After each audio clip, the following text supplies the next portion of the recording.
Hi, my name is Wes. This is a 1974 Dodge B200 Maxiwagon. We call it in general the Maxi or Patches. So several months ago, at least from the time of the building, I was talking with a couple of friends about our next build and talking with my wife, and she said, in my next van, we want it to be able to seat all six, that's me, mama, 4 kids, and I want to be able to sleep 6. She said, I would like to have a stove, microwave, refrigerator, oven, AC, etc. And I'm thinking, whew, that's a pretty tall order. We're definitely going to need a Maxi. So I called a friend of mine over in Street Vans, Arizona, Chris, and we're talking about different stuff we want to build or do. And he says, I'll keep an eye out for one. Well, sure enough, within 2 months later, my phone rings and Chris says, you won't believe what I found.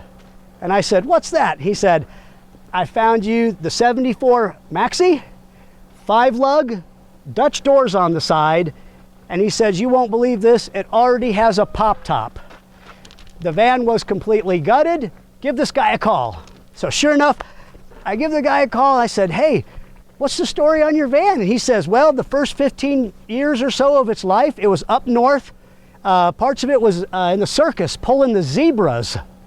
Then he said, after that, we bought it to do our plumbing company, did our plumbing company out of this thing for like 18, 20 years doing plumbing business. Then he said it finally broke down on us, sat in our yard since then. Probably 17 years if I had to guess. So I said, is it a clean title? He said, yeah. And I said, I'll pay you your asking price. I won't talk you out of a penny. He said, come get it.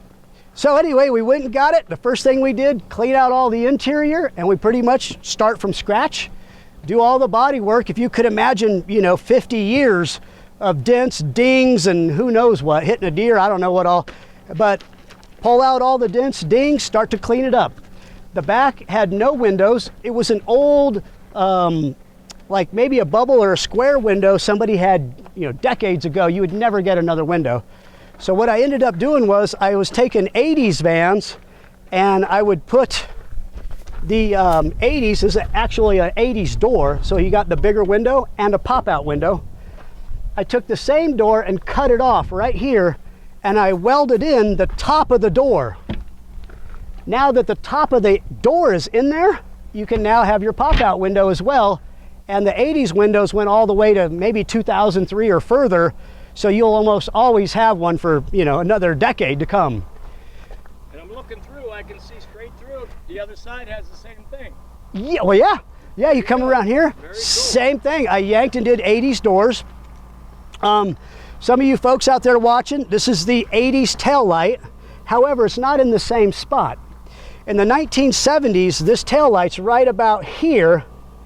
But in the 80s, this is in the body line. But for me, I didn't even want to try to find a 1970s taillight because those are like, unobtainium. And if you found one, it's 150, they're crazy prices. So I figured, you know what? If I'm already cutting and doing metal work, let's just go a step further and get a taillight we can get easily. So I welded in the metal from the other one, square. Then I cut my new shape and put in the 80s style. Nice. Once again, 80s doors. So I got my 80s doors, one so they pop out. The van had no pop outs when I got it. One, I got pop out windows. They're a little bigger and easy to find. And you put in air. Well, that was one of Mama's requests, of course. Yeah, great idea. That's another story if we're gonna jump into it real quick, but this is runs off the EcoFlow. It's running right now. And you probably get a good 4 hours. So let's say we would run it from maybe 7 or 8 at night to almost 11. That way it cools down the van. You can crash out at night while you're camping. It's nice and cool. Of course, then you have to let it recharge. Recharges off of solar for free. Okay. Across here, same thing. We got our 80s window. Same thing. The top of the door is cut off right here. And the doors, just the top of the door is welded in. Yeah. Over here's our land for electric. If we're camping when they got, electric and water hookup, boom, we can hook up to that and turn off my EcoFlow. Nice. There's water hookup. Down here, this was just a straight rocker. And I was telling Mama, I said, you know, I could probably do another 12 hours in this, and we could put in a storage bin. And she goes, oh, I like that. So I said, all right, we'll do it. So I came in here and I made a 10 by 17 by 55 inch storage. So we got stuff from shovels in here. Yeah, we got about a 50-foot extension cord, jack, tools, a 1-gallon gas tank, a little 5 or 10-foot hose, a 50-foot hose, pretty much all the stuff, you know. That way, a lot of this you don't really take out every day, like pots, pans, stove stuff. So that's all in there. Nice. Yes, we can, I guess, head back around. The front's kind of normal. There aren't too many mods here, minus one really cool one.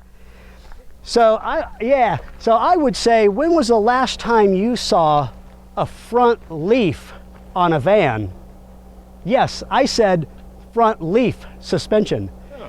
So this particular one came, and you got to date back to the 70s and maybe even to the 80s. When they built a van that was real heavy, it would squat the nose every time. Mm.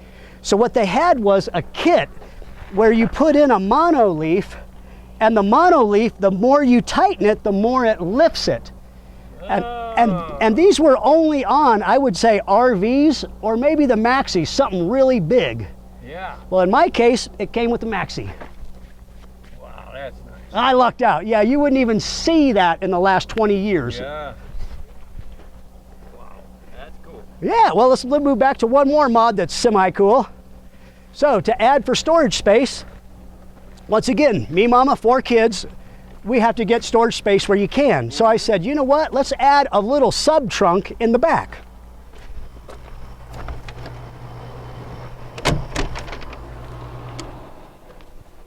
So we came back here and I thought, how much space do I have between the end of the gas tank and the actual end frame rail? Mm-hmm. And it turns out you get about a good 10, 12 inches, about 15, maybe 16 deep, and of course, whatever this is, maybe 36 across. You got pretty much a full-size 2-burner Coleman fits in there. Mm-hmm. You got a sleeping bag, which this sleeping bag is, this sleeping bag's probably older than I am. The big one. Well, when was the last time you saw one with the racing stripe down it? Ooh. Look at this. This is just for show real quick for you guys at home.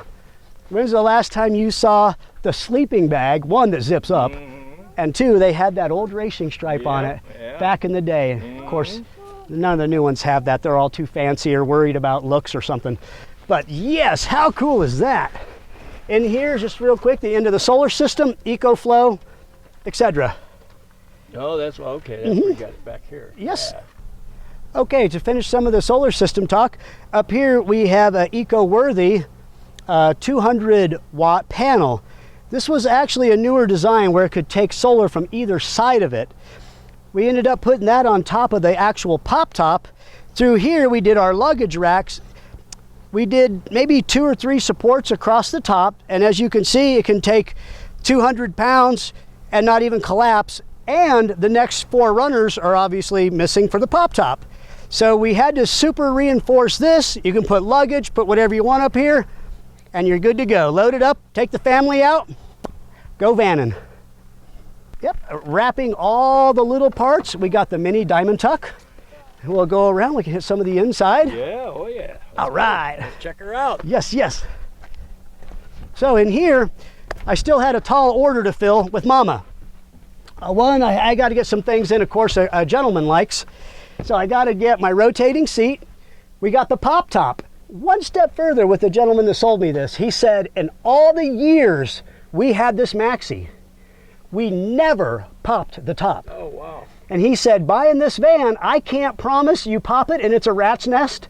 He said you could pop it and it pops up perfect and the zippers work. Yeah. But he said in the, must have been 20, 30 years they owned it, they never popped up the top. Well, anyway, I popped it up. It only had a couple little holes in it. And I thought, I don't even have to sew it. I'm not even going to mess with it. We'll just leave it the way we got it. Yeah, it looks great. Yep. Yeah. Okay. Wow. Yeah. Okay. Well, come on in here. Amazing. They never opened that. Just to check it out. Yep. So in here we come on back. The back seat folds into a bed, of course. Around this corner is the heater. Okay, yeah, so right here we got the heater kind of built into the cabinet. This way, keep going. Over here, we open this up, we got our sink. Goes into the water tank with an extra little spare blower and heater. Yeah, there you go. There's a drain at the bottom too, so in case you want to drain out at the sewer or septic, you can just pull up to the waste station, dump your waste, you're good to go again. Nice. Sink, 1963, the old brown and dark brown porcelain. I mean, I haven't even seen that in 30, 40 years. Right. But looky there, that is a gold mine to have. Over here we have our stove and oven. This folds up, and in case you're parked on a slope, you can open this up, and it stops your top from falling back on your food and what you're working on. Over here, of course, a soap holder. Down here's the stove or oven. So oven, we've cooked at least a dozen pizzas in. This is kind of our favorite. We can go out camping, you're going out wherever, you yank out a pizza or two, throw them in there, boom. Everybody can eat. Through this cabinet, we got pots, pans, some paper plates, emergency thing if you need that one, cups, etc. So in this cabinet, we have up here your silverware, fork, and knife drawer. And here, microwave. Back here is your tank for the oven and stove. Over here we have refrigerator and microwave popcorn in case you don't want to do something just quick for the kids. Obviously, if this was on and you're running it, you probably wouldn't have popcorn and stuff in it. There you go. That's from our affiliate club, Street Vans Arizona, which was Chris that helped hook me up with the van, as we already said. In here, we did a little bit of pirate rail, and up here to hold stuff, we got our DropJaw Vans magazine. There you go. Yeah, we got the CB radio.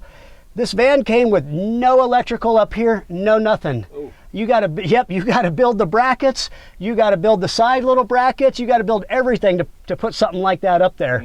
Ran all the electricity for the little lights. You can do bright, dim. We also have, for nights, we got all the flashing LEDs that track the whole thing. Of course, the kids, especially little ones, eat that up. I mean, they love that. Oh, yeah. Now, what Maxi or what RV or camper even could be caught dead without an honest to gosh bread box? There wasn't a house caught dead in the 70s or 80s without a bread box. Very true. And over here to finish it off, we were talking about trying to sleep.